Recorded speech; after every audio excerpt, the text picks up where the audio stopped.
출애굽기 25장 말씀을 가지고 만남이라는 제목으로 말씀을 나누겠습니다. 모세가 이제 40일 동안 산에 머물면서 하나님으로부터 이제 들은 말씀이 뭐냐면 성막을 지어라 이런 얘기죠. 성막. 근데 하나님은 뭡니까? 벌써 백성들이 뭘 먹고 뭘 입고 어떻게 살고 그리고 또 재산이 얼마고 재물이 뭐가 있고 그리고 그들이 애굽에서 나올 때 들고 나온 금은 보화가 뭐가 있는지를 하나님이 아실까요? 모르실까요? 다 아신다는 거죠. 그래서 이제는 그 모든 것을 가지고 우리가 해야 될 게 뭐냐? 성막을 짓자는 거예요. 그러니까 성막이라는 것은 하나님이 저기 시내산 구름 안에 계셨는데 이제는 내가 너희들 가운데 내려가서 너희를 만나고 너희와 함께 내 뜻을 알려주겠다. 그 장소로서 성막을 지어라 이렇게 말씀하신 거예요. 그러니까 성막이 결국은 뭡니까? 하나님의 집입니다. 그러니까 하나님 스스로가 하나님이 계실 집을 짓고 거기에 계시고 싶겠다 이 말이에요. 그러니까 너희가 손으로 지은 집에 있는 게 아니고 내가 너희들에게 준 설계, 너희들에게 준 식양을 따라서 너희는 짓는데 그 짓는 재료와 모든 아이디어와 이 모든 것은 내가 준다.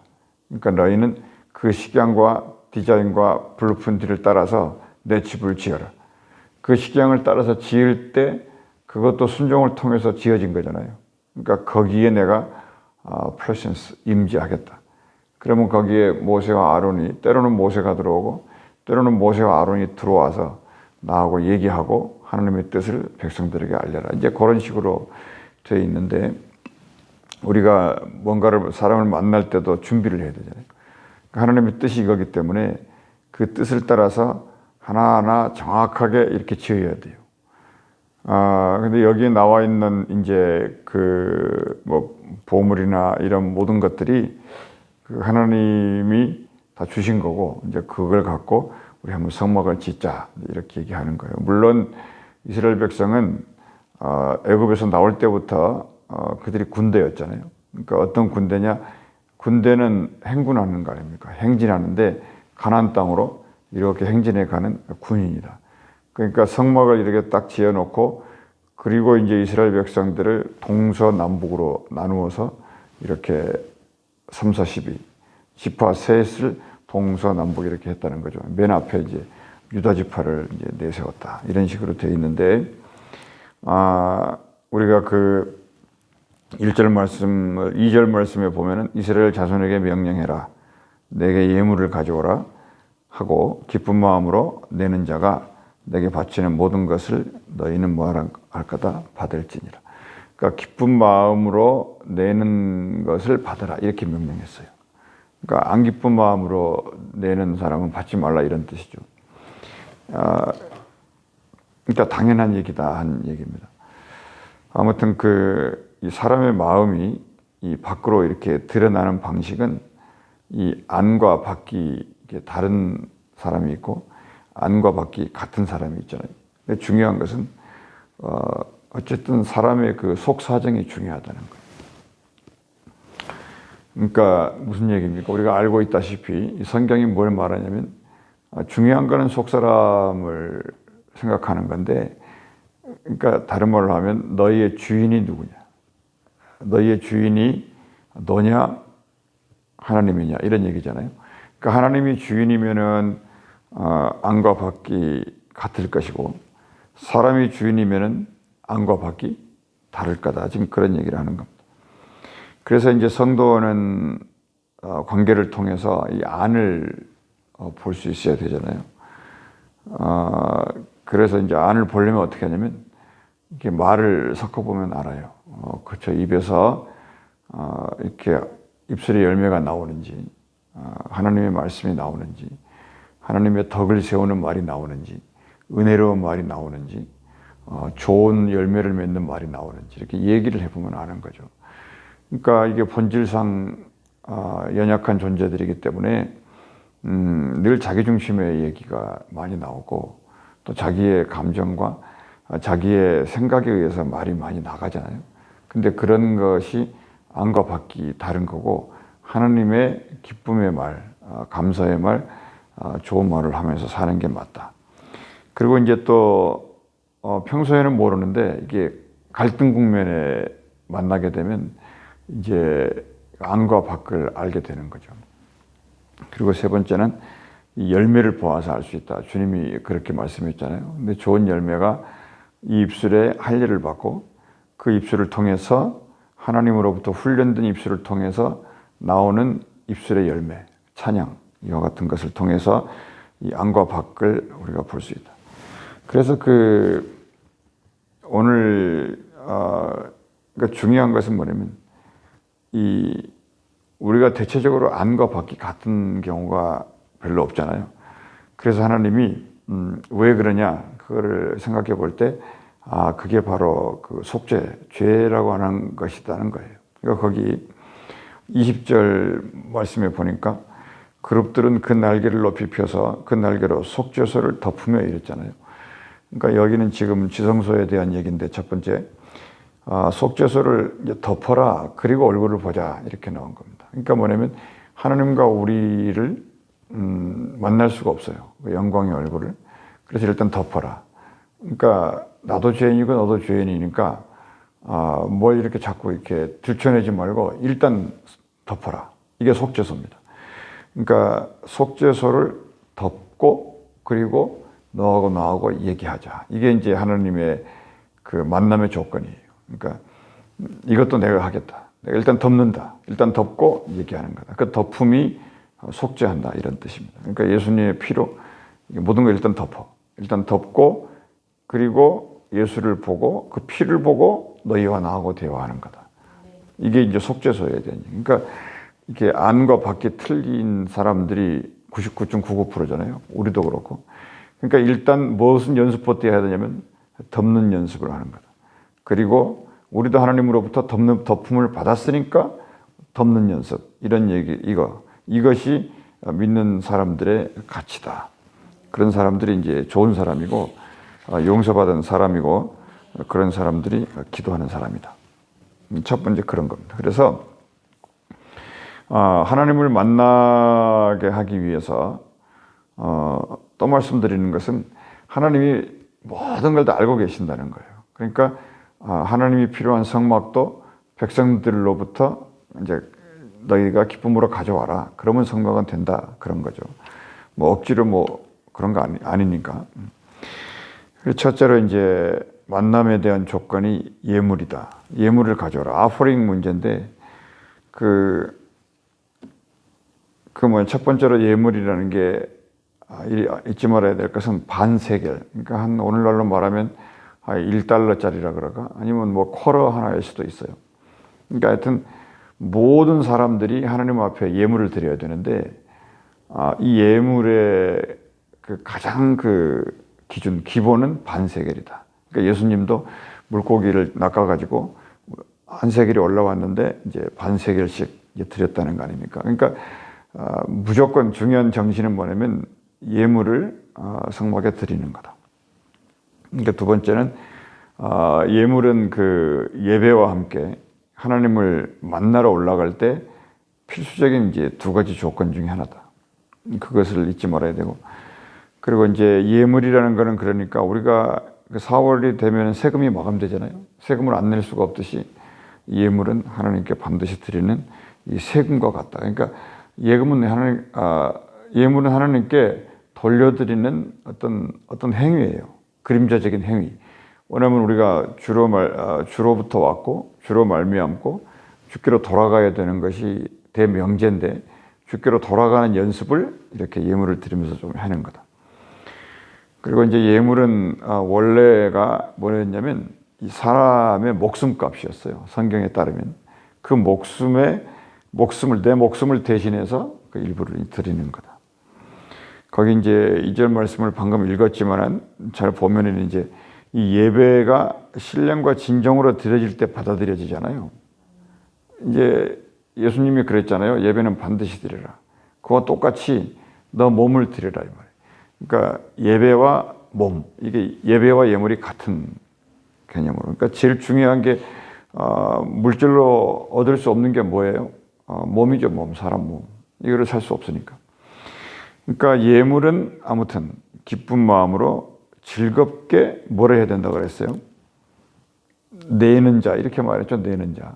그러니까 뭔가를 우리가 사람을 만날 때 어떻게 해요? 내 속에서 말을 내놓잖아요. 내 생각을 내놓지 않습니까? 그러니까 예물은 뭐냐면 내 안에 있는 어떤 것을 내놓는 일이 그거예요. 그러니까 우리가 성경을 보면은 이게 낸다 그럴 때 여기서 지금 조건이 즐겁게 내라 그러지 않습니까? 근데 우리가 이제 받은 은혜를 이게 물질로 이렇게 표현을 하죠. 표현을. 그걸 막 감정으로 하지 말고 감동으로 하는 거예요. 그러니까 이게 그런 하나님의 나라고, 그리고 이제 하나님이 제일 좋아하는 것은 뭐냐면 내가 받은 말씀을 삶으로 내놓는 거. 이게 하나님이 제일 좋아하시는 거죠. 그러니까 비교할 수 없겠죠, 그거는. 근데 이런 거 있어요. 이게 즐겁게 내놓을 수 있어야 되는데 하나님의 말씀을 이 어떤 사람에게는 이게 주고 싶지 않을 때가 있어요. 참 이 좋은 거를 왜 나누고 싶지 않을 때가 있다고요. 그냥 세상 돌아가는 얘기나 빙빙빙빙 돌면서 그냥 이런 얘기 저런 얘기하고 그냥 차 한잔 마시고 그냥 다음에 또 봅시다. 이것은 별 이거는 정말로 아까운 거죠. 그러니까 중요한 거 제일 가장 가치 있는 게 뭐냐면 우리가 받은 말씀, 우리가 받은 은혜, 우리가 받은 어떤 진리, 이런 것들을 사람들에게 이렇게 즐겁게 내서 전달해야 돼. 이게 전도 아닙니까? 근데 참 이런 일들이 이게 콱콱 막힐 때가 있거든요, 사람을 볼 때. 근데 사도 바울은 그래서 뭐라 그러냐면 고린도 교인들한테 내가 너희들에게 즐겁게 하나님의 말씀을 내서 가르쳤는데 너희도 마음을 넓혀라. 그 말은 무슨 말이냐면 이런 말씀을 받으라, 이런 뜻이잖아요. 받아라. 그러니까 우리가 너희를 향해서 마음이 좁아진 게 아니라 우리가 이제 말씀을 어떤 상황에도 낼 테니까 너희가 이 말씀을 받아라. 받으려면 마음을 넓혀라. 이런 거예요. 그러면 안과 밖이 같은 그리스도 형상을 닮아갈 수 있다. 이제 그런 얘기를 한 것입니다. 그 다음에 그러면은 누가 예물을 드리느냐? 거기 딱 정해져 있어요. 아무나 드리는 게 아니라는 거예요. 거기 보면은 누구한테 명령을 했냐면 이스라엘 자손에게. 이스라엘 자손이 어떤 사람들이냐면 이스라엘 자손이 일단 약속의 자녀예요. 그러니까 약속의 자녀면 이런 일들이 자연스러운 거라는 거예요. 그리고 두 번째, 하나님을 아는 사람들이 드린다는 거예요. 그러니까 세상 돌아다니 아무한테나 예물을 드리게 할 수 없죠. 그렇지 않습니까? 내가 부모님께 용돈은 드리고 예물은 비슷하게 드리지만은 아무한테나 옆집 부모님 가가지고 이렇게 뚝 드릴 수는 없잖아요. 그러니까 이 예물도 하나님의 자녀가 드리는 거고, 그리고 은혜 받은 경우에 드리는 거고, 그리고 하나님을 아는 사람이 드리는 거예요. 그리고 세 번째는 하나님을 경험하고 보니까 하나님의 말씀의 진리를 만져본 백성, 이들이 이스라엘이잖아요. 지금까지 애굽에서 나와가지고 하나님의 기적을 따라 이렇게 온 거 아닙니까? 이 사람들이니까 하나님은 요구할 수 있는 거예요. 우리가 만나는 땅에다가 우리가 만나는 장소를 하나 만들자. 하나님이 그렇게 하신 거 아니에요? 그러니까 내가 누군지를 알고 믿고 받고 알았으니까 들여서 한번 성막을 짓자. 솔로몬 성전같이 그게 아니고 그냥 텐트 쳐서 이렇게 만나자, 이런 얘기예요. 그 정도고, 그래서 이들은 자연히 하나님이 필요로 하시면 기꺼이 즐겁게 내는 거다. 그러니까 개념이 우리하고 틀려요. 그냥 너희들이 있는 거, 하나님이 다 아시니까 너희들이 있는 것 중에 이렇게 가져와서 성막을 하는데 다만 하나님이 가르쳐준 설계를 따라서만 지어라. 이 조건만 내시는 거죠. 그래서 하나님은 하나님이 임재하실 집을 짓기 위해 예물을 가져오게 하셨다. 무슨 말씀인가 아시겠죠? 무슨 말씀인가? 그러니까 제일 중요한 것은 뭐냐면 우리 몸이 하나님이 계시는보다 성전이다. 이건 확실히 결론은 확실한데 신앙생활을 하는 중에 하나님의 뜻이 그거다. 하나님의 뜻이 그거다. 잊지 않았으면 좋겠고, 그리고 이제 둘째는 아까 예물은 그렇게 얘기, 하나님을 만나는 방법이 그렇다는 얘기. 이제 두 번째, 예물인, 사실 이게 세 번째예요. 첫 번째는 덮어주라. 두 번째는 덮음을 받은 사람은 하나님 앞에 예물을 드리자. 그리고 세 번째 이건데, 요거는 증거계, 법계에 대한 문제예요. 그 성막이 이제 하나님이 그려주신 그림이 세 개인데, 제 뒤에를 이제 예를 들어 지성소, 그리고 여기를 성소, 그리고 저 주차장, 저기를 이제 마당, 이렇게 생각하면 되고, 그 다음에 이제 그 주변에 이제 펜스가 있죠. 근데 이 증거계 법궤가 왜 중요하냐면 이게 지성소에 있는 거예요. 지성소에. 그러니까 이 법궤는 십계명 아닙니까? 그거를 이렇게 법궤 안에다가 넣어서 보관하고 그 법궤의 말씀이 뭐다? 하나님이다. 이렇게 얘기해요. 그러니까는 여기에 그 사용되는 모든 기구와 재료들은 제가 자꾸 이런 얘기를 반복을 하네요. 이미 출애굽할 때 모두 가지고 나온 것이에요. 뭐 저 다른 나라에서 뭐 그게 아니고 이미 가지고 나온 거, 있는 거. 그러니까 오병이어도 그냥 있는 거 이렇게 그거 가지고 하나님이 일하시는. 특히 이제 지성소는 하나님이 거기에 이제 하나님의 방이 지성소예요. 오셨을 때 하나님의 방이 여기 계신 게 아니라 저기. 그러니까 기도할 때 하나님 지성소에서 나오셔서 만나 주십시오 이렇게 얘기하잖아요. 그러니까 물론 어디든지 계시지만 그렇다는 거. 그러니까 이스라엘 모든 뭐 많은 백성들이 있지만 이스라엘 백성들이 있다는 거 아닙니까? 이제 그런 식이에요. 그래서 그 지성소 안에다가 법궤를 모셔놨다는 것은 그 법궤의 주인이 이제 하나님이다 이런 거죠. 그러니까 교회는 이 법궤를 적어도 이 시대에는 언제든지 어깨에 메고 이동할 준비를 해야 됐어요. 가야 되니까. 그래서 무슨 얘기냐면 이 법궤는 항상 우리가 짊어지고 다녀야 될 거다. 우리가 항상 짊어져야 될 하나님의 것이다. 법궤를 내가 붙들고 있을 때 하나님과 내가 릴레이션십, 관계가 생긴다는 거예요. 그래서 교회는 또 이 법궤가 이 법궤가 무슨 말을 하는지 참, 그러니까 무슨 얘기냐. 이게 성경인데 이 성경이 우리에게 무슨 말을 하는지 이거를 언제든지 관심을 가지라는 거예요. 그러니까 하나님이 법궤에 역사하니까, 하나님이 말씀에 역사하니까 듣고 그 증거와 비밀들을, 간증들을 선포하는 것이다. 아까 그러니까 제일 첫 번째가 뭐라 그랬어요? 하나님을 만나는 방법이 이 속죄, 그거죠, 그걸로 말미암아 만난다. 그래서 하나님이 이 법궤를 통해서, 말씀을 통해서 말씀하신다는 사실을 잊지 않아야 된다. 그러니까 재밌는 것은 하나님이 뭐 모든 걸 다 아시는데 이 말씀 안에서 말씀하신다는 거예요. 그것을 일단 원칙적으로 이해하자는 겁니다. 그게 법궤예요. 그래서 네 번째로 이제 진설병인데 하나님을 만나는 방법이에요. 그러니까 여기 지성소에는 법궤가 있고 거기는 속죄소. 그리고 그 다음 단계가 이제 성소. 이 성소에는 세 가지가 있는데 하나는 이제 일곱 등잔, 그리고 이제 떡상, 그리고 분향단, 요 세 개가 있어요. 그러니까 하나님은 영이시니까 이제 분향단, 이 향을 맡으신다는 거죠. 그래서 이 진설병이 굉장히 중요해요. 갈수록 중요한데 이 진설병이 뭐냐면 병이 떡이라는 뜻이거든요. 하나님께 올려드리는 떡 이건데 이 떡이 이거는 하나님 앞에 항상 둬야 된다. 근데 이 떡은 제가 언젠가 말씀드렸지만은 이 떡상이 이렇게 테이블이 있는데 거기에 12개의 이 떡이 이렇게 항상 있어야 된다. 근데 그 떡은 매일매일 이렇게 바뀌어야 되고 그 떡은 항상 따끈따끈해야 된다.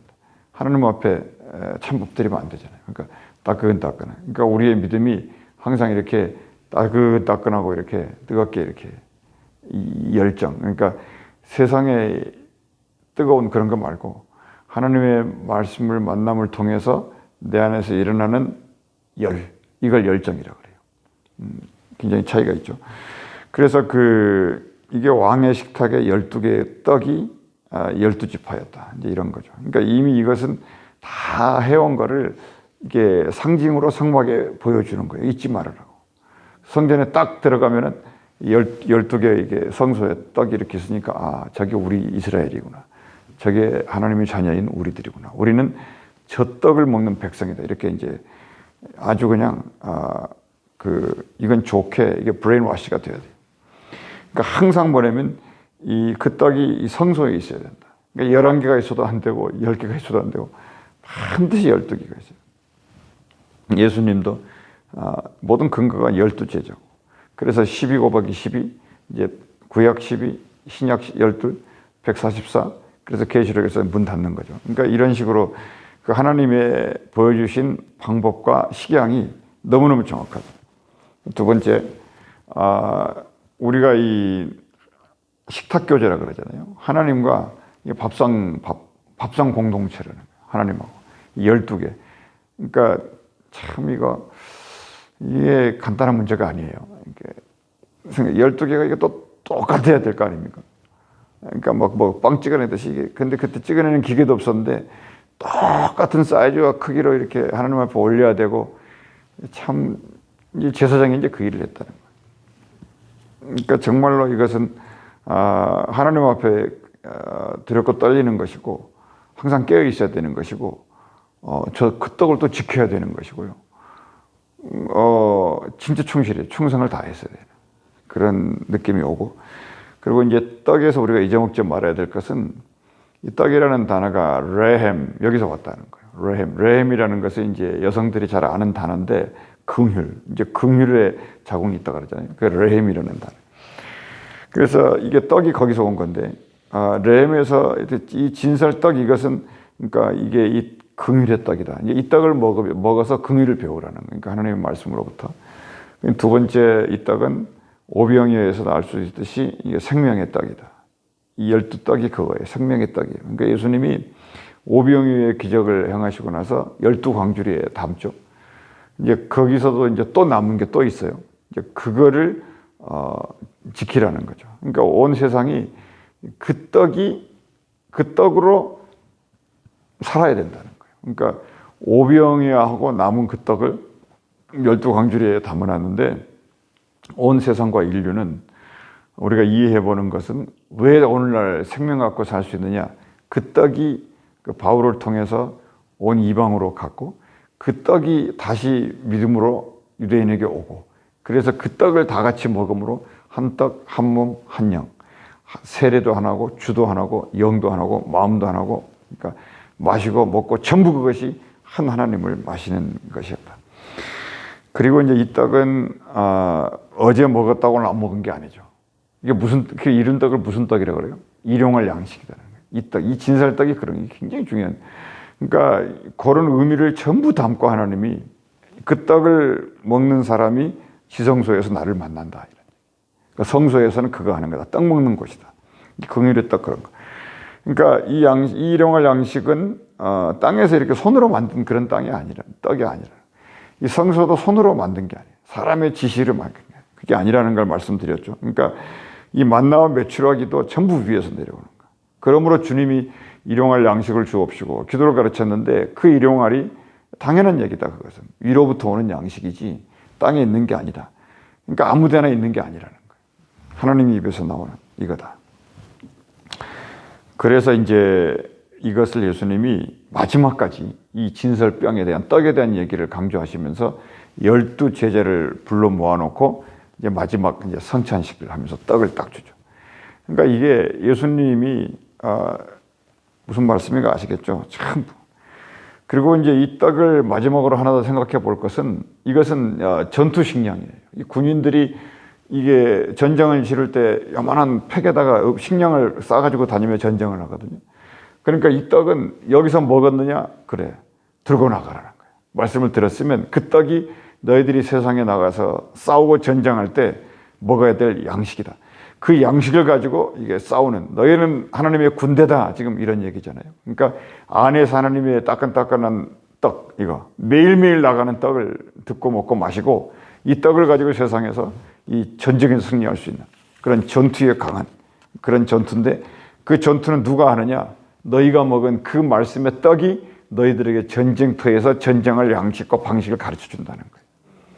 이게 전투 식량이다. 그래서 이제 진설떡, 진짜 떡이 올려놓는 그 테이블과 함께 이 가나안 땅을 행군해 나갈 때 또 어깨에 메고 가야 되잖아요. 그러니까 여기서 보면은 이 재밌는 단어가 하나가 나오는 게 뭐냐면 이 고리에 꿰어가지고 그것을 매게 해라 이러거든요. 이게 이제 14절 같은 거 보면은 계속 이런 얘기가 나와요. 27절에도 그렇고, 다 이 단어가 뭐냐? 그 채를 법궤 양쪽 고리에 꿰어서 궤를 매게 하고 이랬거든요. 그러니까 여러분 그 그림 같은 거 보면은 제사장들이 이렇게 매고 이렇게 가거든요. 그러니까 무슨 얘기냐? 이게 성소에 이렇게 와서 만나지만 결국 우리는 또 이동해야 된다. 또 움직여야 된다. 이제 이런 얘기거든요. 그러니까 여러분 하나님의 것을 다룰 때 봐요. 지금 적군이 막 달려온다 그래가지고 야 도망가자 이래버리면 어떻게 돼요? 이 진설병이 막 그냥 다 쏟아지게 될 것이고, 그러니까 이게 무슨 얘기냐면 막 밖에 막 태풍이 몰려오고 막 갑자기 막 게릴라들이 침투해두고 그런다 그래갖고 서둘르지 말라는 거예요. 너희는 하나님의 백성이고 하나님의 떡을 들고 하나님의 또 촛대가 있고 또 하나님의 집을 지금 옮겨가야 되는데 우리가 하나님의 성전이라 그랬잖아요. 그러니까 절대 서둘러서 그러지 말아라. 하나님이 계시니까 그냥 침착하라는 거예요. 어떤 일이 있어도 법궤를 매는 사람답게 막 그 물동이를 이고 지금 그런 거는 옮기는 안악내 같이 흔들거리면 물이 흘러버리잖아요. 그리고 막 그 얼음 빙판을 조금만 움직이면 바다로 빠져버리니까 조심해서 이렇게 하라는 하나님의 말씀. 그게 경건이라는 거예요. 그러니까 모든 것과는 서두르지 마라. 그리고 너무도 느리게도 가지 마라. 그러니까 하나님이 안내하는 대로 차근차근 가라고 하는 거예요. 그러니까 이게 이제 신앙생활인데. 그러니까 하나님보다 앞서가려고도 하지 말고 뒤로 가라도 하지 말고 하나님과 함께 가는 거다. 이게 신앙생활이다. 그렇지만 우리의 심정은 하나님 아래에 있는 거다. 이게 겸손이다. 이제 이렇게 가르치는 건데, 그래서 그거를 상징적으로 말씀하실 때 하나님이 이게 불기둥으로 인도하신다. 구름기둥으로도 인도하신다. 이 불기둥, 구름기둥이 너무너무 정확하다는 거예요. 그러니까 너무 빨리 가도 교통사고 나는 거고, 너무 늦게 가도 욕먹는 거고. 그러니까 적당하게 갔네. 그러니까 아침에 이게 우리가 차를 타고 나올 때 무슨 마음을 갖냐면, 앞에 무슨 일이 일어나더라도, 그냥 괜찮다는 이런 거예요. 그러니까 신호등이 한참 길어도 괜찮고, 차들이 앞에서 먼 일을 괜찮다. 왜냐면 하나님이 그 시점과 시기를 다 이렇게 인도해 가신다. 이제 그렇게 이제 될 때 이제 뭔가 이렇게 이제 좋은 일이 우리에게 항상 마음을 그렇게 정리한다는 거예요. 그러니까 하나님이 불기둥, 구름기둥으로 인도하는 게 그런 거예요. 이렇게 뭔가 이렇게 하나님의 것을 메고 있는 사람답게 너 생각대로 살지 말라는 거예요. 그러니까 가만히 이렇게 하나님이 인도하시고 하나님이 이끄신 대로 가라. 서두르지 말고 앞서가지 마라. 근데 이거 어렵습니다. 이게 대부분 우리 인생이라는 자체가요, 이 두 가지에 넘어져요. 서두르다 넘어지고 앞서가다 넘어지고 너무 또 늦게 가다가 뒤치한테 혼나고 이렇게 돼요. 이제 끝으로 하나 더 생각해 보면서 마치겠는데, 그 등잔대가 나오죠. 이 등잔대가 이제 그 스가랴에서 나오나요? 7 촛대. 촛대인데 이 촛대 하나하나가 독립적이면서도 이 촛대에서는 우리가 중요한 단어가 연결이라는 단어입니다. 연결. 거기에 그 계속 거기 이제 연결. 35절에도 연결. 35절에 또 연결하고 꽃받침이 있고 연결하고. 그러니까 이게 위를 보면은 전부 독립적으로 생겼는데 밑에를 보면은 전부 이렇게 둥그렇게 다 연결이 되어 있다는 거예요. 그러니까 이 7 촛대, 계시록은 7 교회 이렇게 말하는데, 이게 모든 그 하나님의 이 계시, 하나님의 나라, 하나님의 7개의 이게 어떤 상징들, 이런 것들이 전부 연결되어 있다. 그리고 또 하나 생각할 건, 이 7개가 이렇게 연결이 되어 있는데, 네 번째 촛대가 중심이잖아요. 그래서 좌우 3개, 오른쪽 3개, 3개. 그 다음에 꽃받침 3개, 꽃받침 3개. 그러니까 이런 식으로 이게 되어 있다는. 그러니까 중심이, 이 등잔대의 진짜 중심은 가운데 있는 그리스도의 빛이다. 그래서 등잔대가 하는 이 최고의 기능이 뭘까요? 그 등잔대가 왜 있겠어요, 여러분? 등잔대. 그것이 이제 빛이죠, 빛. 빛이니까 이것은 하나님의 말씀을 비추는 빛이다. 그래서 성소에 떡상에 떡이 식으면 된다, 안 된다? 안 된다. 그러면 이 등잔대에 불이 꺼져 있으면 된다, 안 된다? 안 된다. 이제 그게 그런 거예요. 그러니까 상징이에요. 그러니까 오늘날 우리가 성전이니까 우리의 마음에 뭐가 꺼져 있으면 안 되는 겁니까? 등불이 꺼 있으면 안 되는 거예요. 이게 꺼져 있으면은 그냥 어두움이죠, 그 자체가. 하나님의 법궤가 보인다, 안 보인다? 안 보인다. 그러니까 그와 같이 하나님은 우리에게 이 밝혀주는 빛의 역할을 했다. 그래서 이 모든 이 성전에 완성된 이 모습은 40절에 이제 말씀했듯이 내가 너희들에게 가르쳐주고 보여준 양식을 따라서 이 성막을 이렇게 만들어라. 이렇게 얘기했다는 거예요. 참 재밌죠. 그래서 여러분 이게 성막에 이제 들어오자마자 제가 하나님의 예물입니다. 이렇게 말하고 들어오시고 그리고 들어오면서 이제 뭐가 있냐면 아까 마당에 이렇게 번제단이 있고 물두멍이 있고 성소 지성소인데 딱 이제 안식일에 문 열어서 들어오잖아요. 들어오면 번제부터 먼저 드려요. 그러니까 양을 태우니까 전부 태우는 그러니까 이 세상에서 때 묻은 거 뭐 이런 거 전부 태우고 이 거룩하신 분을 만나야 된다. 거기서부터 시작이고 그러면 태웠으니까 이제 손 닦고 그렇게 하고 이제 성소에 들어와서 떡을 나누고 그리고 이제 일곱 등잔을 보면서 내가 세상의 빛이 되었나 이 생각을 보는 거예요. 그리고 이제 진설병은 그런 거였고 이제 예수님의 말씀 하나를 생각해 보겠는데 마태복음 11장 29절을 보니까 예수님이 뭐라 그래요? 뭐라 그럽니까? 기억이 한 1년쯤 있으면 날까? 그러니까 이게 뭐냐? 멍에를 메우고 멍에를 메고 내게 와서 배우라 이러잖아요. 예수님이. 그러니까 이 출애굽 25장 말씀을 이렇게 생각해 보면서 이걸 생각해 보니까 그 멍에가 뭔가 생각해 보니까 이런 것이 아니었나. 그러니까는 그 법궤도 메고 가잖아요. 멍에를 메고 가지 않습니까? 그 다음에 성소에 있는 기구들을 전부 메고 가잖아요. 그러니까 그런 모든 것들, 그러니까 너희가 성소니까 성소 안에 하나님이 보여준 이런 상징들을 메고 내게 와서 배우라. 이런 거 아니었을까 생각이 들었어요. 그러니까 뭐라 그럴까요? 물론 뭐 소가 이렇게 뭐 멍에를 양쪽에 매가지고 뭐 어미소, 새끼소가 간다 이런 의미도 있었겠는데 이 출애굽 25장을 읽다 보니까 너희가 하나님의 말씀을 메고 내게 와서 배우라 뭐 이런 의미도 강하게 있지 않을까 이런 생각이 들었습니다. 기도하겠습니다. 은혜로우신 우리 아버지 하나님, 하나님의 말씀을 읽고 또 나누게 하셨으니 참 감사합니다. 사랑의 주님, 우리가 이 시간에 힘을 내서 기도할 때 주의 말씀에 빛을 비춰주시고 주의 선한 생각이 우리에게 임재하게 하여 주시고 이 선한 생각과 주의 말씀으로 이 한날을 살아나갈 수 있도록 우리에게 양식을 허락하여 주옵소서. 주 예수 이름으로 기도하옵나이다. 아멘.